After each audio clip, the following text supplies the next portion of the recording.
Welcome all to yet another video of Dr. RS and you on science of cosmetics and personal care products, right? Today we are continuing building blocks. In building blocks actives for various conditions. Today building blocks actives part H is anti-aging. Actives for anti-aging. So part 8. No, in part 8 we discussed skin aging. I think we all of you should I covered the basics of skin aging there. You have to go through that part 7 before reading part 30, because some of the things I am not going to repeat here again, and I might continue from the basics which I had left there, right? So please go to part 8, read about skin aging, and then part 30, right? So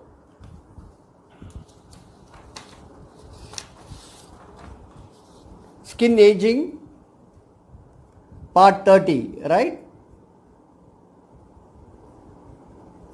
And section H. Section H is anti-aging. This is part 30, building blocks actives for skin aging, right? So we saw various, so we can go to next higher level what we saw in the part 8. This is next higher level of science. It's not the highest level but little higher level, but from this we derive the actives, right, during the discussion. Right now we discussed about photoaging in part 8. No, we also discussed about signs of photoaging, what happens, right? Now the signs of photoaging are attributable to the damage to the important cells in the epidermis and the dermis, and to the blood vessels and structural proteins in between the cells. Right, we know the structure of the skin, you know what are the cells in the various layers, right? So keratinocytes, right, outermost layer, dead cells, it's called the stratum corneum. So we know all those things, we know where all these things are present, right? Now in the epidermis there are changes in keratinocytes, melanocytes and Langerhans cells. Melanocytes produces melanosomes and melanin. Langerhans cells, it's for immune function, right? Immune function of the skin. Dermis, fibroblast, collagen and elastin, and it makes changes in the blood vessels. Photoaging. What is photoaging? Sunlight. Photo means sunlight. So aging due to excessive exposure to sunlight, right? That is photoaging. So keratinocytes, melanocytes, Langerhans cells, I need not go to the structure of the skin which we saw. Okay, fibroblast, collagen and elastin. Fibroblast, collagen and elastin, these are the proteins that give elasticity to the skin, and of course the blood vessels, right? What happens to the keratinocytes? Keratinocytes are the main skin cells.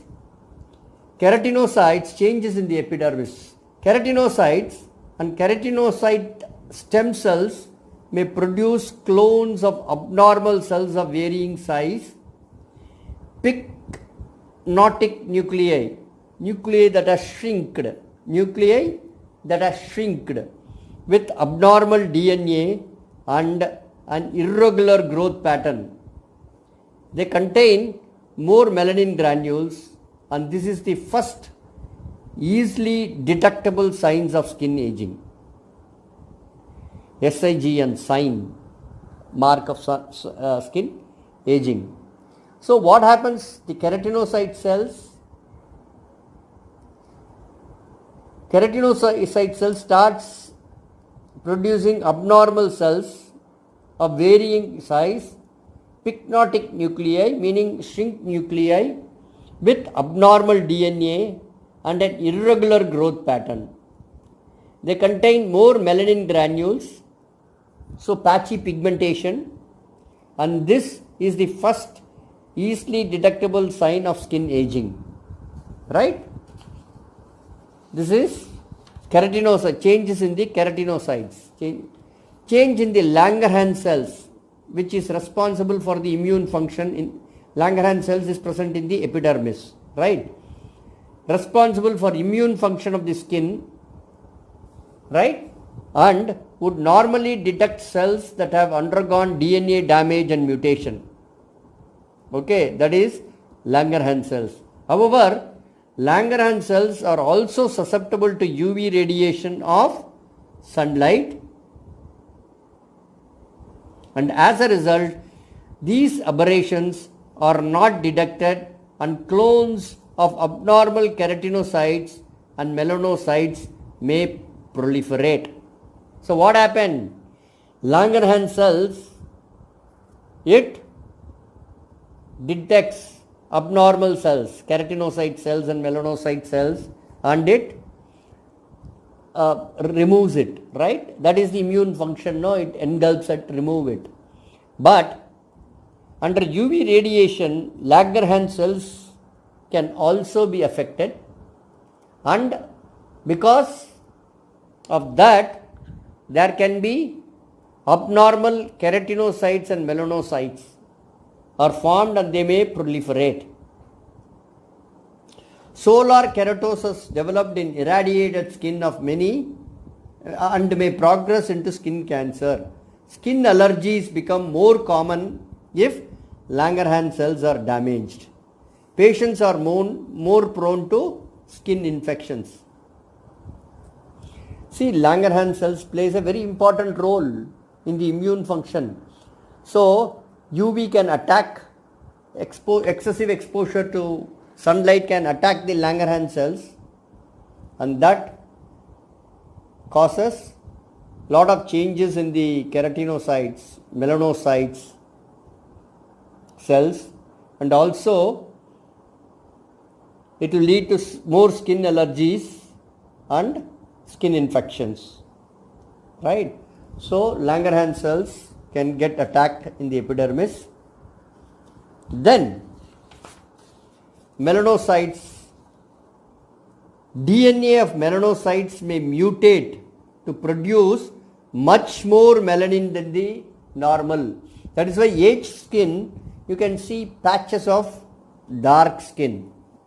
Each melanocyte supplies melanin to melanocyte unit of 36 to 40 keratinocytes and sometimes to fibroblast. These melanocytes slowly form a clone of hyperactive cells. Later, this will manifest as a mottled aged skin. But if you catch this early on and treat it properly, then you could avoid. Go through this again. What are the changes in the epidermis? Please understand this. This is very simply explained, very simple explanation. So you can rewind your YouTube video and go through once again what is happening and what are the changes happening in the epidermis. No, fibroblast produces less matrix substances of the dermis which promote manifestation of wrinkles. The delicate skin of the lower eyelid may be the first area to show damage, right? Wrinkles may be because of loss of anchoring fibrils below the basement membrane, right? So, fibroblasts, which are very important anti-aging principles, they produce less matrix substances of the dermis and it manifests into wrinkles. right? Collagen, mRNA, messenger RNA, mRNA, messenger RNA is down regulated, and with increased metalloproteinases, this results in net loss of collagen, which is also damaged by UV light. Collagen and elastin are the fibers which gives, protein fibers which gives elasticity to the skin. So collagen is lost, fibroblasts produce less matrix, then changes in elastin. See, collagen is lost. What happens to elastin? Elastin by contrast is formed in greater quantities, but elastin fibers become thickened instead of forming a healthy fine mesh to support the skin. Elastin fibers are fractured by UV light, and they will roll up into little balls that can be seen quite easily on the neck skin. In even only moderately sun damaged people, we can see that on the neck area, right? As a result of defective action of elastin and diminished support from collagen, the skin starts to sag. Sagging skin, right? Skin starts to sag. In addition, there is less glycosaminoglycans and other water retaining molecules in the skin, and so the skin can become dry. Solar irradiation damages the collagen support around the blood vessels. Poor circulation shows up as a sallow, poorly nourished skin.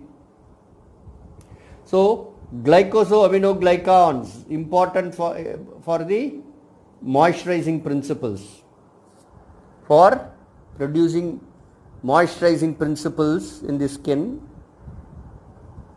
that is diminished, the skin can become dry.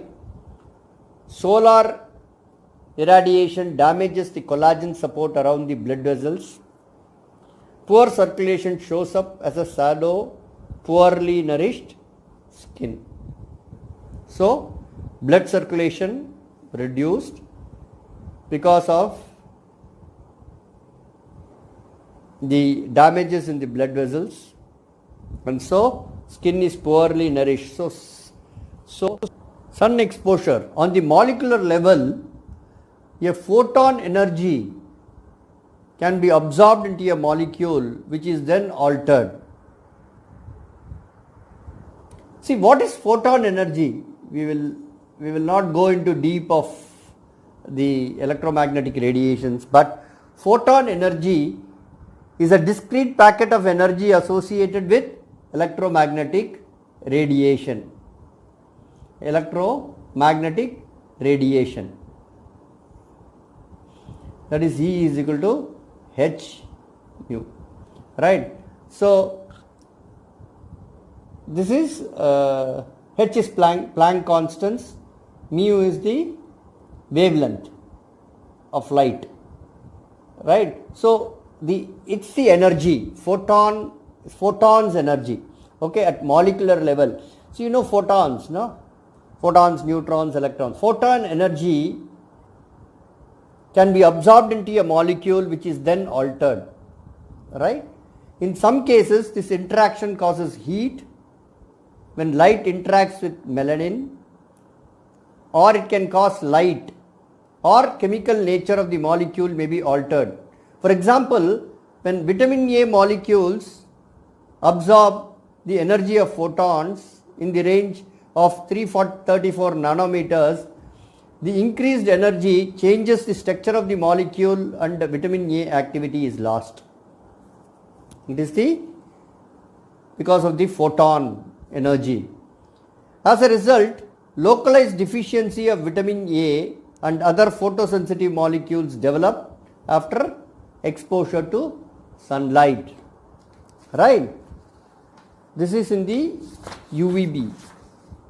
DNA absorbs UVB at about 260 nanometers, and this damage deserves special attention because this will cause malfunctioning of cells and important mutations happen. Uroconic acid is among the normal oils secreted by the skin and act as a natural sunscreen. Right? However, when it absorbs UVB energy, it becomes cis uroconic acid.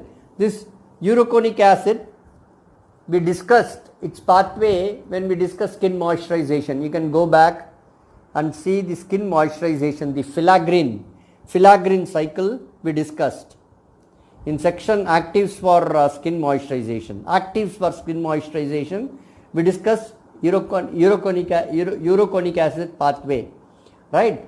So now, however, when it becomes cis uroconic acid, so its activity is lost, right? So vitamin E becomes inactivated by absorbing UVB rays. So vitamin E becomes inactivated, vitamin A becomes inactivated, and the uroconic acid becomes transformed into cis uroconic acid. Uroconic acid is a natural sunscreen. See, UVB damages the skin through photons. UVA damages skin through free radical action. Free radicals are liberated. Vitamin A is damaged because it is a chromophore and becomes inactive and cannot be reconstituted. Vitamin A is one of the key molecules essential for normal growth and differentiation of all important cells of the skin. So vitamin A activity is lost, right? So what is a chromophore? Chromophore is the part of the molecule that gives the color, right? That is responsible for the color. See, chromophore, the structural changes can happen in the chromophore when it absorbs light. That is the characteristics of a chromophore, right? And vitamin A is damaged because it is a chromophore. It has a chromophore link and becomes inactive and cannot be reconstituted. Vitamin A is one of the key molecules essential for normal growth and differentiation of all important cells in the skin, right? Then vitamin D is also sensitive to light and photodegrades easily once it has been formed in the skin. For this reason, people should not stay in the sun much longer than 20 minutes if they are intent on making vitamin D. That is why I always say excessive exposure to sunlight is bad. A small amount of sunlight every day is good because in the presence of UVA, the skin synthesizes vitamin D, right? Excessive exposure causes degradation of that vitamin D also, right? So UVA damages through free radicals, UVB damage through photons, right? So vitamin D we said. Then free radicals, we saw damage cell membranes and DNA of the cell. Always ensure that our skin is rich in wide variety of lipid and water soluble antioxidants. So till now I have given a brief on what is happening in the skin, right? Especially when exposed to sunlight. That is the major cause for the aging of skin, apart from other aspects of genetics and all those things. But here now we will slowly get into the actives and how the actives can address all these aspects. Now vitamin C and vitamin E, right? Vitamin A has vast array of hormonal physiological actions on the cells, but it's not an antioxidant. Vitamin A is not an antioxidant, right? Vitamin C has some hormonal role on the DNA of the fibroblast by activating about 4 genes responsible for collagen production. That's okay. But it also has effects on melanocytes, but its main action is an important antioxidant. Vitamin C is an important antioxidant. Vitamin C is important for reactivation of vitamin E that has been converted into tocopherol radical by quenching free radicals, right? So vitamin E and vitamin C work together, right? Vitamin E quenches free radicals, right? As an antioxidant, it quenches the free radicals, so it avoids free radical damage, right? So it is in the process, it is converted into vitamin E is tocopherol. Vitamin E is also called as tocopherol, alpha tocopherol. So it is converted to tocopherol radical after quenching. So vitamin C reactivates vitamin E. Vitamin C reactivates vitamin E, right? So both vitamin C and vitamin E are important for better antioxidant benefits, right? Then vitamin E. Vitamin E plays an essential role as an antioxidant in safeguarding cellular membranes, and when it is applied topically, it augments photoprotection, sun protection. Photo means sun. However, this advantage only becomes clear a day or two after sun exposure. Patients using topical vitamin E get less sunburn and a lighter tan because vitamin E has the potential to quench the free radicals formed, and so it works synergistically with sunscreens, right? It works synergistically with sunscreens. Vitamin E is also light sensitive and can be oxidized to its inactive form. Vitamin E have virtually no metabolic action and is only an antioxidant in the lipid phase of the cell. So vitamin E is a oil soluble vitamin and vitamin C is a water soluble vitamin. So now 2 vitamins we have seen, vitamin E and vitamin C, right? And vitamin C, they are the 2 antioxidants ingredient responsible for to protect skin from aging, right? The other ingredients are peptides in anti-aging.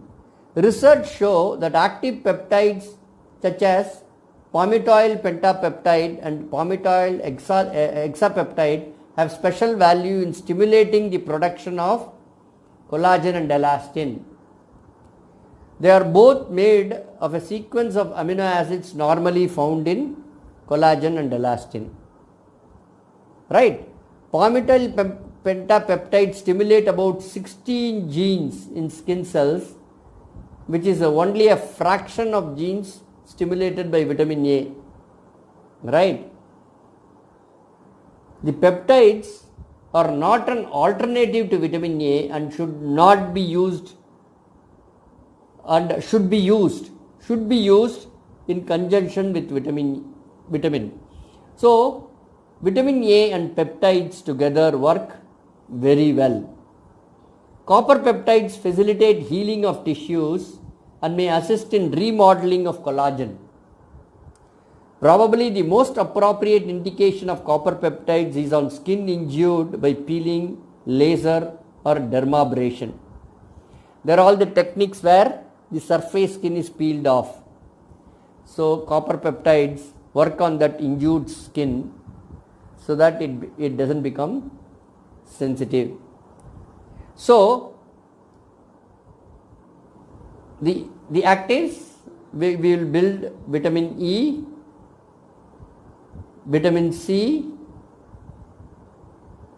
vitamin A and peptides, right? How vitamin C and peptides work together, right? Healthier keratinocytes with faster healing of epidermis and thicker epidermis. These two combination will produce all these things.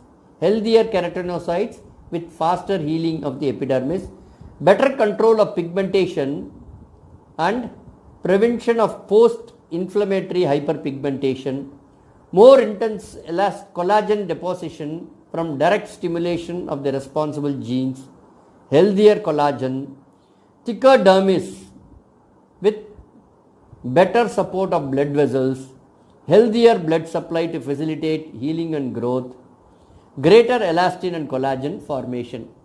So, vitamin C and peptides work very well together. Vitamin A and peptides also work together. Don't use peptides alone. You can use combination of peptides with vitamin C and antioxidants and vitamin A. It gives a very good effect on aging. So AHA is alpha hydroxy acids. Okay, AHAs are water soluble and can only penetrate. Okay, we discussed in the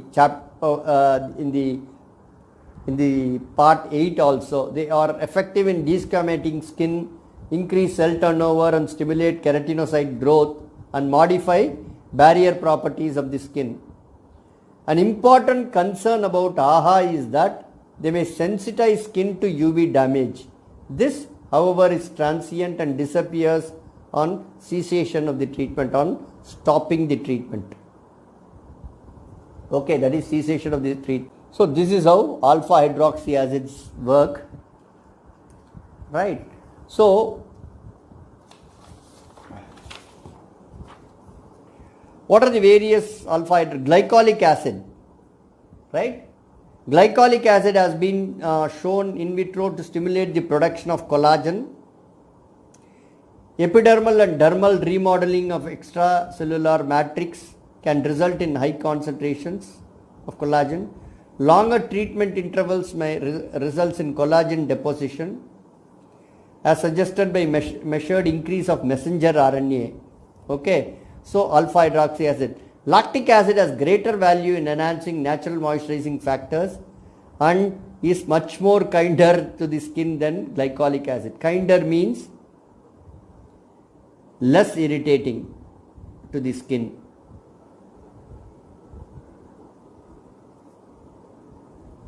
Then glycolic acid. BHA is beta hydroxy acid. Beta, that is salicylic acid, is a beta hydroxy acid. Both alpha hydroxy acid and beta hydroxy acid have effects on desmosomes and promote desquamation. Desquamation is peeling of the skin.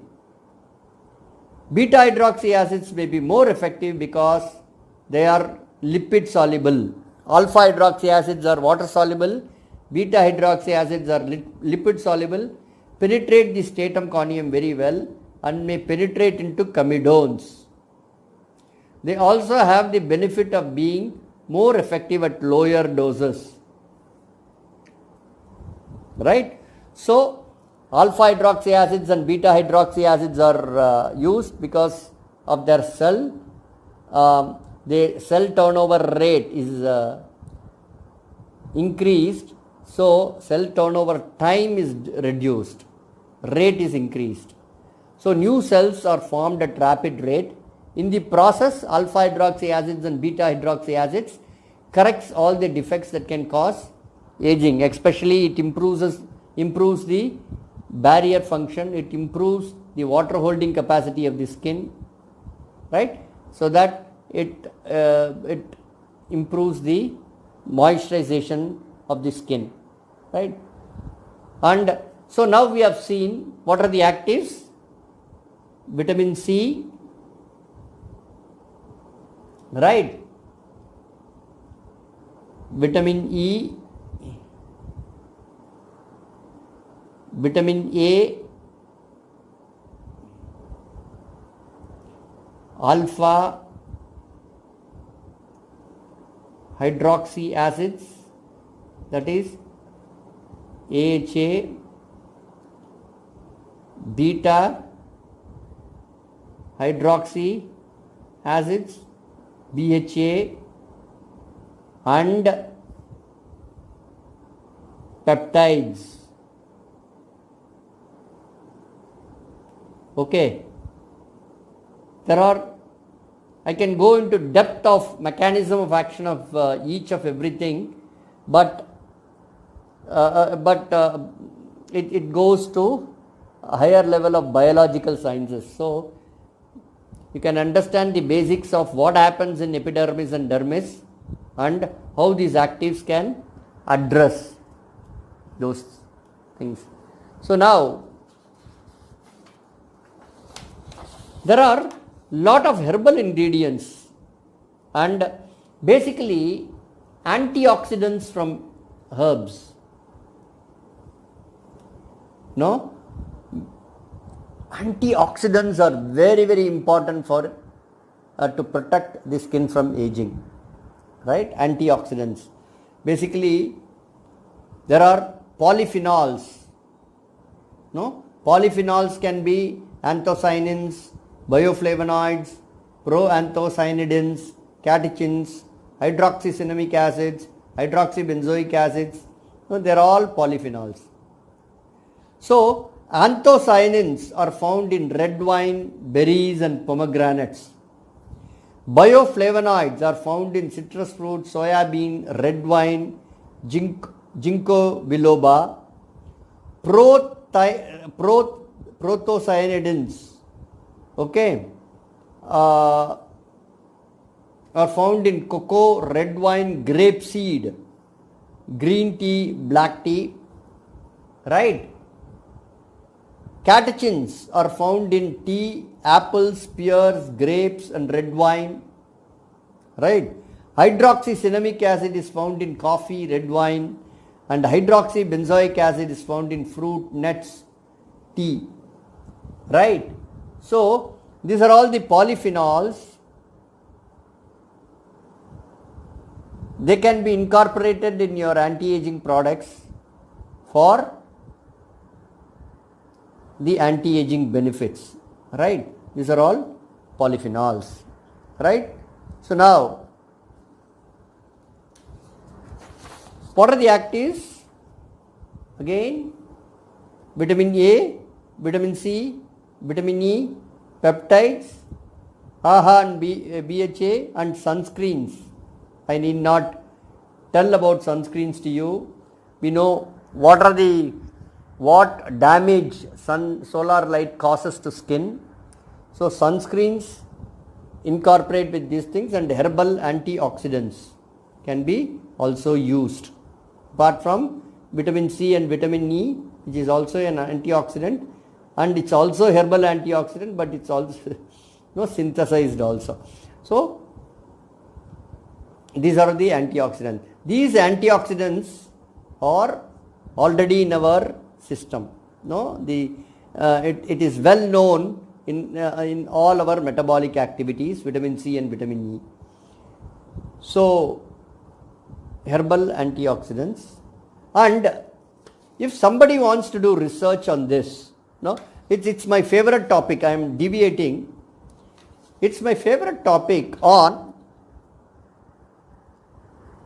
vitamin C and vitamin A. We know vitamin C is water soluble and vitamin E is oil soluble, and they work as antioxidants. But There are so many polyphenols available in nature, anthocyanins, bioflavonoids, proanthocyanidins, catechins, all these things.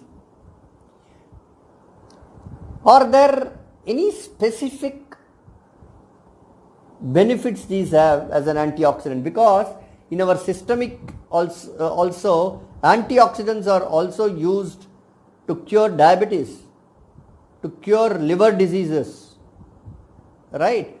Wherever antioxidants are very, very important, because our body is full of all metabolic activities, and during these metabolic activities free radicals are generated. So if research can be done on these things, whether they have specificity on acting on liver, specificity on acting on pancreas, this will be why nature has produced so many polyphenols. There should be a reason for it, and herbal research on these aspects might give us good data. So this is the final actives for aging. Now there are some combination of actives that are sold in the market for aging, right? We will see some of those things. So now I am going to tell only the INCI name, not the trade names. Okay, you can put the INCI names and get the trade names. 1. Vitamin C is little stable, so they have converted into a glucoside, ascorbyl glucoside. It's vitamin C glucoside. Okay, it is in the market for post UV efficacy in antioxidant activity, in inflammation mitigation, in collagen stimulation, and for inhibition of melanogenesis. Topically applied through skin formulation and targeted for anti-aging and photo protection benefits, sun protection and anti-aging, right? Ascorbyl glucoside. Another lactose, cellulose, hydroxymethyl cellulose, retinyl palmitate. This is vitamin A. This is tocopherol acetate, vitamin E. Ascorbyl palmitate, vitamin C. Titanium dioxide, iron oxide and talc. So it is a combination of 3 vitamins, vitamin A, E and C. It's encapsulated. A and C encapsulated, while applying the encapsulate breaks and gives these antioxidants. We saw the combination works very well in providing skin renewal, enhanced skin structure moisturization, reduce skin irritation, environmental protection, anti-aging and skin whitening benefits. Then, so these are all INCI names. What is INCI? International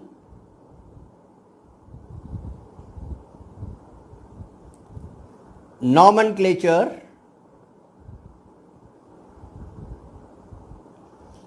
of Cosmetic Ingredients. International Nomenclature of Cosmetic Ingredients, that is INCI. Okay, these are all the INCI names. This compound will have a trade name. Okay, you can't put the trade name on the label, you have to put the INCI names, and the supplier will give you the INCI names, right? So this is the INCI name of that ingredient. That is, its broad spectrum anti-aging properties both for night and day treatments.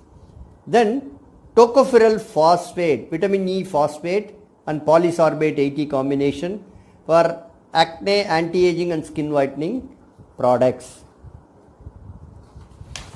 Then butylene glycol water, again Nicotiana, benthamiana, hexapeptide 40SH. This is another thing for anti-aging. Then myristoyl tetrapeptide 34 and butylene glycol peptides for anti-aging.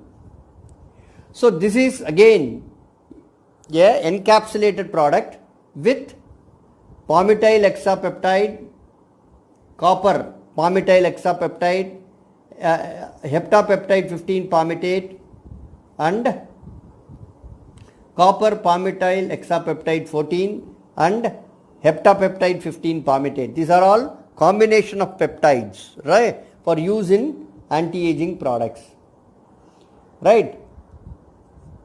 And it has AHAs also, glycolic acid, lactic acid also. So it's a combination, and this is a trade name. You can cut paste this and you can get the trade name, right? Polyvinyl alcohol, glycolic acid, lactic acid, copper, palmitoyl, heptapeptide 14 and heptapeptide 15 palmitate. This is also peptides for anti-aging.